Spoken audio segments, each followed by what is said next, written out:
Somos un grupo pequeño en el día de hoy, así que yo creo que todo el mundo me puede oír, ¿verdad que sí? Amén, amén. Si no, ¿por qué no me puedes oír? Te limpiaste los oídos hoy también. Pero antes de comenzar, tengo que encender el aparato. Antes de comenzar quisiera comentar, no sé si vieron esto, estaba en las noticias y por eso lo puse acá, porque es interesante lo que sucede ahí, ¿no? Cuando el balde voló de la mano del jugador hacia la cabeza de un niño, un padre sabía que solo tenía segundos para responder. El niño de 8 años, Landon se llamaba, pues se llama, porque está vivo todavía, estaba distraído enviando una foto a su mamá de la gran vista que observaba junto a su padre detrás de la caseta en el campo de entrenamiento de invierno de las Grandes Ligas en un partido exhibición entre los Piratas del Pittsburgh y los Bravos de Atlanta. Pero el amor, tomando la forma del brazo, ahora magullado de su padre, le blindó de la colisión potencialmente trágica. Su papá, Sean Cunningham, dijo lo siguiente: vi que el bate iba hacia él, no tenía mucho tiempo, supongo que lo llamaría modo papá y tenía que proteger a mi hijo. Perdón. Landon, ileso, le dijo a un reportero local lo siguiente: tengo un gran papá, mi padre es un héroe. Wow.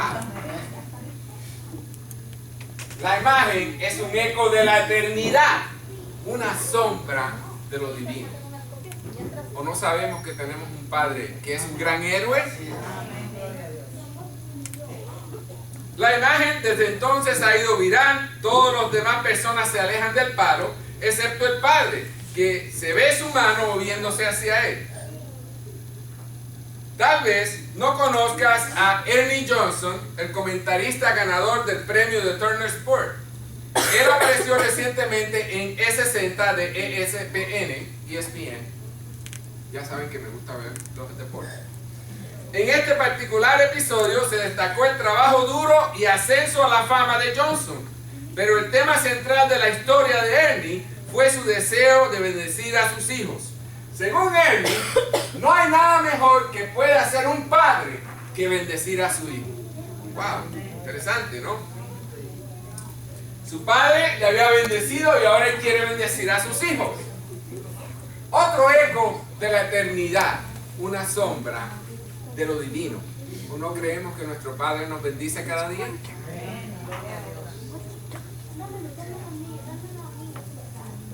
Abraham Kuyper, un teólogo holandés del principio del siglo pasado, encontró que Dios deja muestra de sí mismo por el mundo para recordarnos acerca de Él.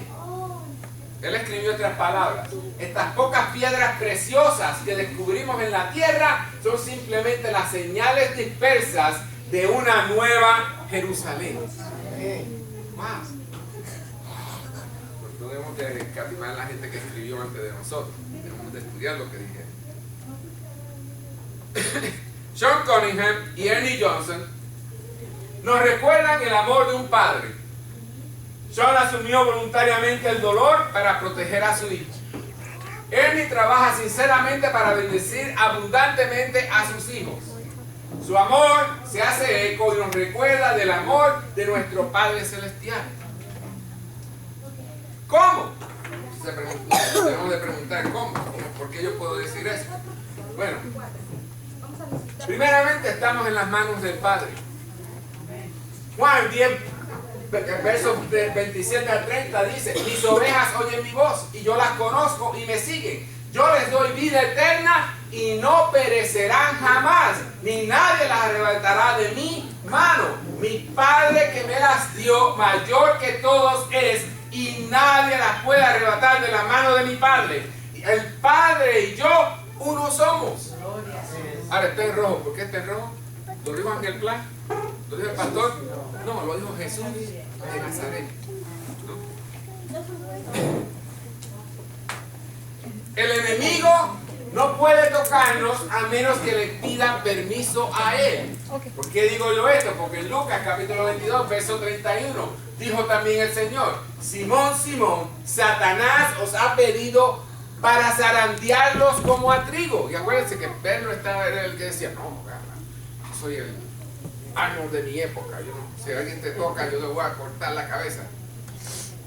Y negó al Señor Jesús 3 veces. Pero fíjate que Dios ya sabía, Jesús ya sabía que el enemigo lo iba a hacer. ¿En qué otro libro encontramos que Dios pide permiso? Que Satanás le tiene que pedir permiso a Dios.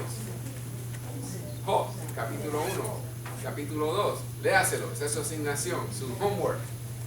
Job, capítulo 1, capítulo 2, donde dice que Satanás vino de rondear por la tierra y Dios le dijo, ¿has visto a mi siervo Job? Dios estaba orgulloso de su siervo Job. Pero ahí lo voy a dejar porque si le sigo diciendo la historia, entonces no la leen.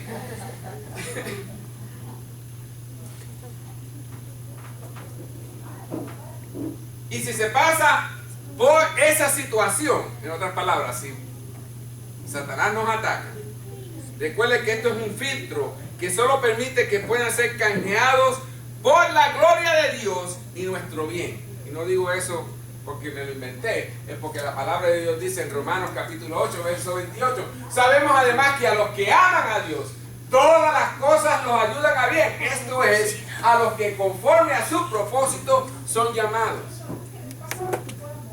Cada uno de nosotros tiene un llamado.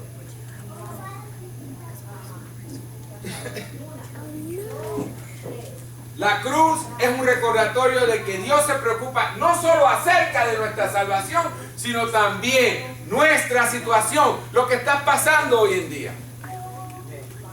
Dios está preocupado por eso y quiere ayudarte. El problema es que a veces nosotros acudimos a todo el mundo.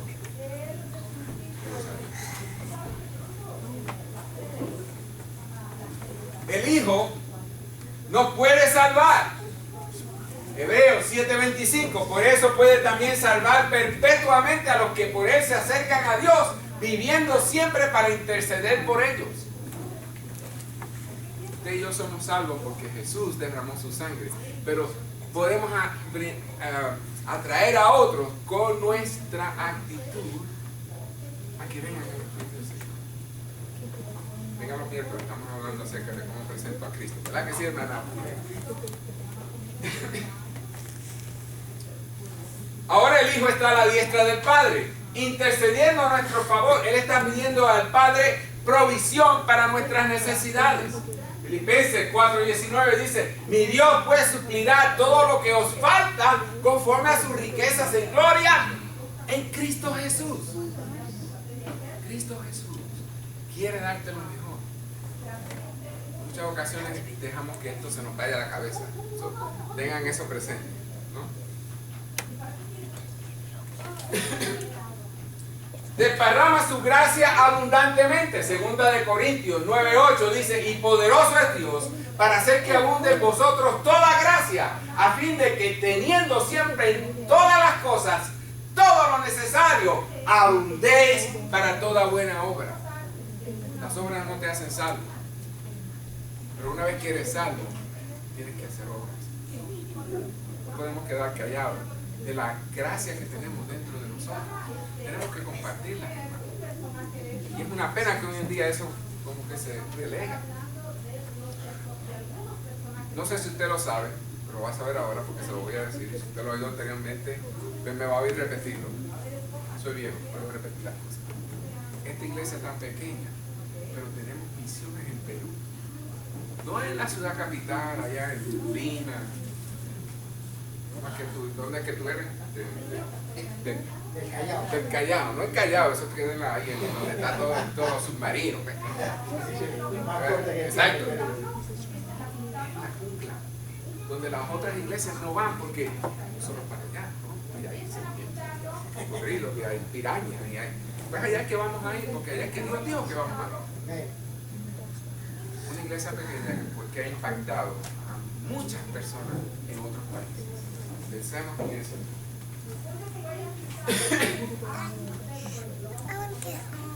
Él extiende nuevas misericordias. El libro de Lamentaciones, capítulo 3, versos 22 al 23, dice que por la misericordia de Jehová no hemos sido consumidos, porque nunca decayeron sus misericordias. Nuevas son cada mañana. Grande es la fidelidad de ¿quién? No, de Dios. De Dios. Perdón. Las da en el momento oportuno. Hebreos 4:16 dice: acerquémonos pues confiadamente al trono de la gracia para alcanzar misericordia y hallar gracia para el oportuno socorro. No sé tú, pero eso a mí siempre que lo leo como que me anima a ser mejor, a tratar de ser para Dios y a ser para Dios. El Espíritu habla por nosotros al Padre. Dice en Romanos 8:27, pero el que escudriña los corazones sabe cuál es la intención del Espíritu, porque conforme a la voluntad de Dios intercede por los santos. No estamos solos, hermanos. Tienes al Dios Todopoderoso. Su Espíritu debe de habitar en nosotros. Su Espíritu debe de animarnos a hacer más. Y eso es lo que yo creo que debemos hacer. Puede ser que hayamos perdido las palabras, pero Él está hablando en gemidos más profundos que las palabras. Romanos capítulo 8, verso 26 dice: de igual manera, el Espíritu nos ayuda en nuestra debilidad, pues qué hemos de pedir como conviene, no lo sabemos, pero el Espíritu mismo intercede por nosotros con gemidos indecibles. No tienes que preocuparte qué vas a decir. Tienes que preocuparte que Dios te hable. Lees tu Biblia todos los días. Estoy pareciendo a mi noticia.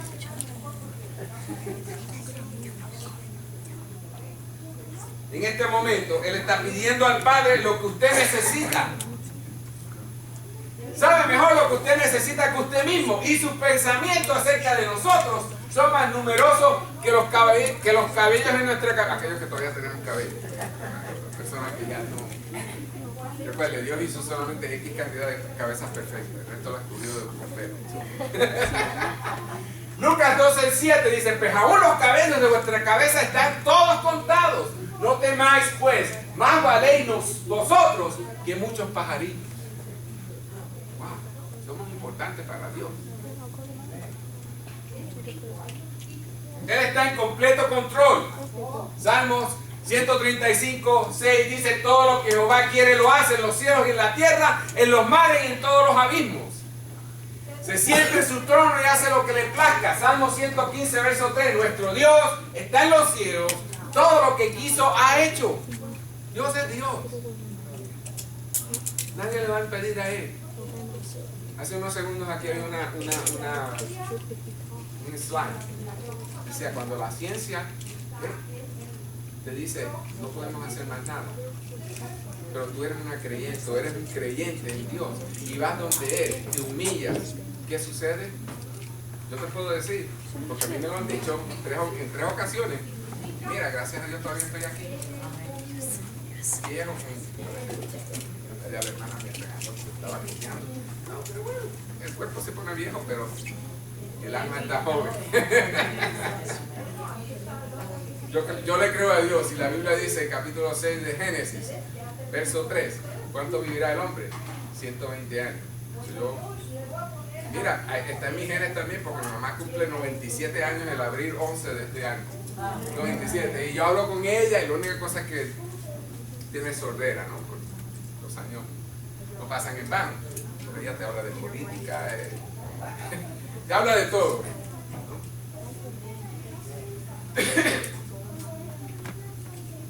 Él controla las estrellas en el cielo y el dado en la mesa. Perdón.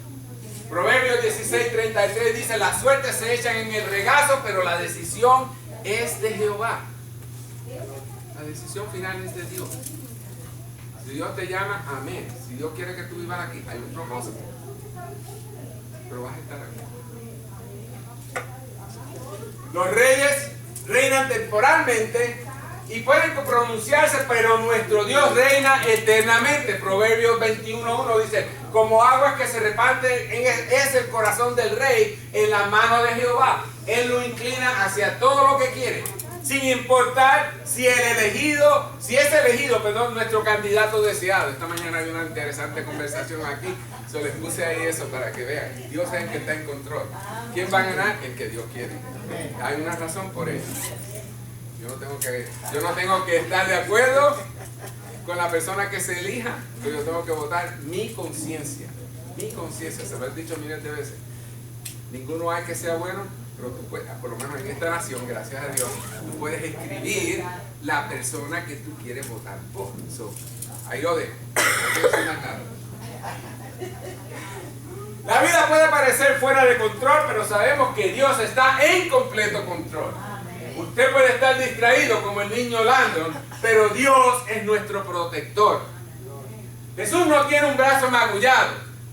¿Se acuerdan? El Padre puso su mano, la mano está magullada. Tiene sus manos, pies y costados atravesados por ti y por mí. Y si hubiera muerto, nuestra fe es vana, dice la palabra. Pero resucitó. Amén. A eso es lo que voy. Y con eso, Señor, te damos gracias por la salvación. Te damos gracias por tu Hijo Jesucristo. Porque a través de su sangre podemos ser salvos. Podemos venir donde ti, llamarte Abba Padre, que quiere decir papito. Gracias. Señor, úngenos para que tu mensaje nos haga ser todo lo que tú quieres que seamos. Gracias, Señor Jesús. Y decimos amén. Amén. Ahora, hay una historia muy conocida en los evangelios en que un hombre rico le pregunta a Jesús acerca de los requisitos para alcanzar la vida eterna. Lucas cuenta la historia de esta manera, y si por favor nos podemos poner de pie. La historia se encuentra en el capítulo 18 del Evangelio de Lucas, comenzando en el verso 18 al 27. Un dignatario le preguntó diciendo: Maestro bueno, ¿qué haré para heredar la vida eterna? Jesús le dijo: ¿por qué me llamas bueno? Nadie es bueno sino solo Dios. Los mandamientos sabes: no adulterarás, no matarás, no hurtarás, no dirás falso testimonio. Honra a tu padre y a tu madre. Él dijo: todo esto lo he guardado desde mi juventud. Al oír esto, Jesús le dijo: aún te falta una cosa. Vende todo lo que tienes y dalo a los pobres y tendrás tesoro en el cielo. Y ven, sígueme. Entonces él, oyendo esto, se puso muy triste porque era muy rico. Al ver Jesús que se había entristecido mucho, dijo: cuán difícilmente entrarán en el reino de Dios los que tienen riquezas. Porque es más fácil que pase un camello por el ojo de una aguja que un rico entre en el reino de Dios. Los que oyeron esto dijeron: ¿quién pues podrá ser salvo? Él les dijo: lo que es imposible para los hombres es posible para Dios. Amén. Amén. Por favor, pueden sentarse. Interesante. Una pregunta que surge naturalmente de esta lectura es si Jesús considera que la riqueza es compatible con una vida de discipulado fiel. Algunos interpretan esta historia para decir que las cosas materiales y el seguir a Jesús no mezclan bien. Esta interpretación se basa a veces en una simple lectura e interpretación de pasajes como este, pero también puede estar motivado por los excesos de material en el cristianismo que nos incomodan. Demasiado énfasis en las bendiciones materiales como indicador de la necesaria aprobación de Dios puede sofocar los esfuerzos en las disciplinas cristianas legítimas, como la frugalidad, la generosidad y el sacrificio económico. Como tal, la desinversión de la riqueza material es a veces vista como un correctivo a la mala teología de la prosperidad. Entonces, ¿qué dice Jesús acerca de la riqueza material? ¿Es mejor ser pobre que ser rico? ¿Hay que renunciar a todo lo material para seguir a Jesús? ¿Puede la riqueza mantener a la gente fuera del reino de Dios? Estas son preguntas importantes, ya que tienen implicaciones sobre la llamada personal al discipulado y también a la capacidad de la iglesia para hacer frente a los problemas sociales que requieren recursos financieros. Para proporcionar un contexto para la interpretación de este pasaje, es útil examinar lo que Lucas tiene que decir acerca de la riqueza material a lo largo de su evangelio y su libro de historia, el libro de los Hechos de los Apóstoles, que nos dejó. Jesús aparenta estar en contra de los que son ricos, porque él dice en Lucas capítulo 6, verso 24, pero hay de vosotros ricos porque ya tenéis vuestro consuelo. Contrasta intencionalmente a los benditos pobres que heredan el reino de Dios. En Lucas capítulo 6, verso 20 dice, alzando los ojos hacia sus discípulos, decía, bienaventurados vosotros los pobres, porque vuestro es el reino de Dios. Vemos también la historia del rico insensato que acumula la riqueza material hasta el punto de que su vida se encuentra detenida o prendida por Dios. Vemos en Lucas capítulo 12, versos 13 al 21, le dijo uno de la multitud, maestro, di a mi hermano que parta conmigo la herencia. Pero él le dijo, hombre, ¿quién me ha puesto sobre vosotros como juez o partidor? Y les dijo, mirad, guardaos de toda avaricia, porque la vida del hombre no consiste en la abundancia de los bienes que posee. Y ese es el énfasis, hermano. Ese es el énfasis. También le refirió una parábola diciendo, la heredad de un hombre rico había producido mucho, y él pensaba dentro de sí diciendo, ¿qué haré? Porque no tengo donde guardar mis frutos. Y dijo, esto haré, derribaré mis graneros y los edificaré más grandes, y allí guardaré todos mis frutos y mis bienes, y diré a mi alma, alma, muchos bienes tienes guardados para muchos años, descansa, come, bebe y regocíjate. Pero Dios le dijo, necio, esta noche vienen a pedirte tu alma, y lo que has guardado, ¿de quién será? Así es que el que hace para sí tesoro y no es rico para con Dios. ¿Están entendiendo?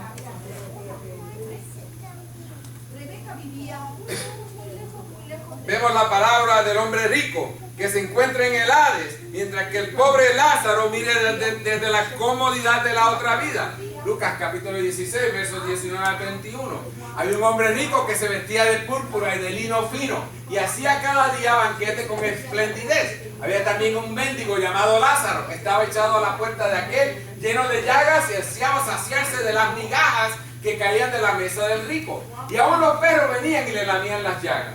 Aconteció que murió el mendigo y fue llevado por los ángeles al seno de Abraham. Murió también el rico y fue sepultado. En el Hades alzó sus ojos, estando en tormentos, y vio de lejos a Abraham y a Lázaro en su seno. Entonces gritando dijo, Padre Abraham, ten misericordia de mí y envía a Lázaro para que moje la punta de su dedo en agua y refresque mi lengua. Interesante, antes los perros le estaban lamiendo las llagas a Lázaro y ahora el rico está pidiendo que vaya con su dedo llagoso y le dé agua. Porque estoy atormentado en esta llama. Pero Abraham le dijo, hijo, acuérdate de que recibiste tus bienes en tu vida y Lázaro males. Pero ahora este es consolado aquí y tú atormentado. Además de todo esto, una gran cisma está puesta entre nosotros y vosotros, de manera de los que quieren pasar de aquí a vosotros no pueden, ni de allá pasar acá. Entonces le dijo, te ruego pues, padre, que lo envíes a la casa de mi padre, porque tengo 5 hermanos, para que les testifique, a fin de que no vengan ellos también a este lugar de tormento.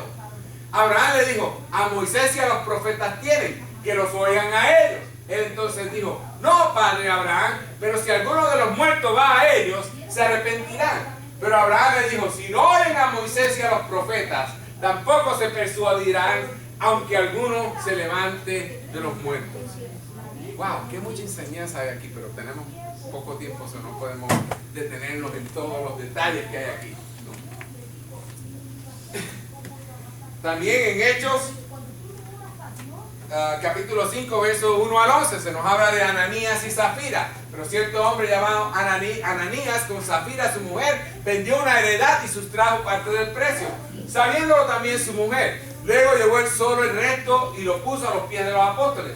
Pedro le dijo, Ananías, ¿por qué llenó Satanás tu corazón para que mintieras al Espíritu Santo y sustrajeras el producto de la venta de la heredad, reteniéndola? ¿No te quedaba a ti y vendida? ¿No estaba en tu poder? ¿Por qué pusiste esto en tu corazón? No has mentido a los hombres, sino a Dios.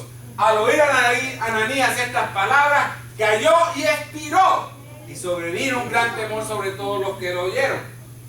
Entonces se levantaron los jóvenes, lo envolvieron, lo sacaron y lo sepultaron. Pasado un lapso como de 3 horas, sucedió que entró su mujer sin saber lo que había acontecido. Entonces Pedro le dijo, dime, ¿vendiste en tanto la heredad? Y ella dijo, sí, en tanto. Pedro le dijo, ¿por qué conviniste en tentar al Espíritu del Señor? He aquí a la puerta a los pies de los que han sepultado a tu marido y te sacarán a ti. Al instante ella cayó a los pies de él y expiró. Cuando entraron los jóvenes la hallaron muerta, la sacaron y la sepultaron junto a su marido. Y sobrevino gran temor sobre toda la iglesia y sobre todos los que oyeron estas cosas. Gloria a Dios. Tenemos que tener cuidado, mi hermano. Cuando mentimos, ¿a quién estamos mintiendo? No es al vecino, estás mintiendo a Dios. Y gracias a Dios que no nos trata de esta manera.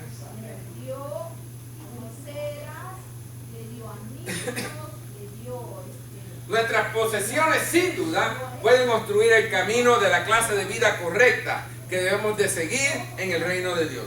Sin embargo, también está claro que Lucas no condena las cosas materiales de plano. Se nos dice que si bien el estilo de vida de Jesús fue exiguo, si podemos ver eso en Lucas capítulo 9, verso 58, Jesús le dijo, las zorras tienen guaridas y las aves en los cielos nidos, pero el Hijo del Hombre no tiene dónde recostar la cabeza. Eso fue por decisión, para mostrarnos que sí se puede. ¿Se acuerdan de una persona político en Puerto Rico que decía, sí se puede? Había mujeres que contribuyeran a las necesidades de su ministerio a través de medios financieros. Lucas capítulo 8, verso del 1 al 3. Aconteció después que Jesús iba por las ciudades y aldeas predicando y anunciando el evangelio del reino de Dios. Lo acompañaban los 12 y algunas mujeres que habían sido sanadas de espíritus malos y de enfermedades. María, que se llamaba Magdalena, de la que habían salido 7 demonios. Juana, mujer de Chuza, intendente de Herodes. Susana y otras muchas que ayudaban con sus bienes. Wow, interesante. Miren, nos están dando un ejemplo de lo que es realmente seguir a Dios, seguir a Jesús. José de Arimatea tuvo significativa importancia social y fue capaz de proveer una tumba privada para Jesús al morir. Fue considerado bueno y justo, también esperaba el reino de Dios. No lo digo yo, googleo en su Biblia, dice Lucas 23, 50 al 53, había un varón llamado José de Arimatea, ciudad de Judea, el cual era miembro del concilio, hombre bueno y justo, el énfasis es mío. Este que también esperaba el reino de Dios y no había consentido en el acuerdo ni en los hechos de ellos, fue a Pilato y pidió el cuerpo de Jesús. Bajándolo de la cruz, lo envolvió en una sábana y lo puso en un sepulcro abierto en una peña en el cual no se había puesto a nadie.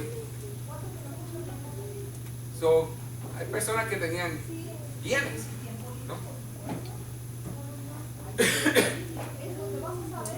También los de la iglesia primogénita o primitiva que utilizaron importantes recursos financieros para apoyar los avances del evangelio. La Biblia nos habla de Lidia de Tiatira, por ejemplo, que fue uno de los primeros conversos del apóstol Pablo y era una vendedora de púrpura, una empresa lucrativa que le hizo rica. Como tal, ella fue capaz de proporcionar un lugar para la primera iglesia en Europa por medio de sus recursos. Esta comunidad se convirtió en la iglesia de Filipos, a la que Pablo escribió con mucho afecto en una de sus cartas del Nuevo Testamento. Y en Hechos capítulo 16, versos 13 al 15, un sábado salimos fuera de la puerta junto al río donde solía hacerse la oración. Nos sentamos y hablamos a las mujeres que se habían reunido. Entonces una mujer llamada Lidia, vendedora de púrpura de la ciudad de Tiatira, que adoraba a Dios, estaba oyendo. El Señor le abrió el corazón para que estuviera atenta a lo que Pablo decía, y cuando fue bautizada junto con su familia, nos rogó diciéndonos, si habéis jugado que yo sea fiel al Señor, hospedaos en mi casa, y nos obligó a quedarnos. Y luego en Hechos 16:40 dice, entonces saliendo de la cárcel entraron en la casa de Lidia y habiendo visto a los hermanos los consolaron y se fueron. Recuerden, Pablo fue preso y cuando salió de la cárcel fue a la casa que Lidia había comprado y que se estaba reuniendo, ¿qué? La iglesia. La iglesia. O sea, nosotros nos hubiéramos estado viviendo ahí. Como tal, está claro que se utilizaron los recursos materiales en la iglesia primogénita o primitiva para beneficiar al evangelio, sin necesidad de que toda persona se despojara de todas sus posesiones con el fin de estar en pie recto delante de Dios. Recordemos eso. ¿Cómo entonces podríamos conciliar estas diversas perspectivas en Lucas?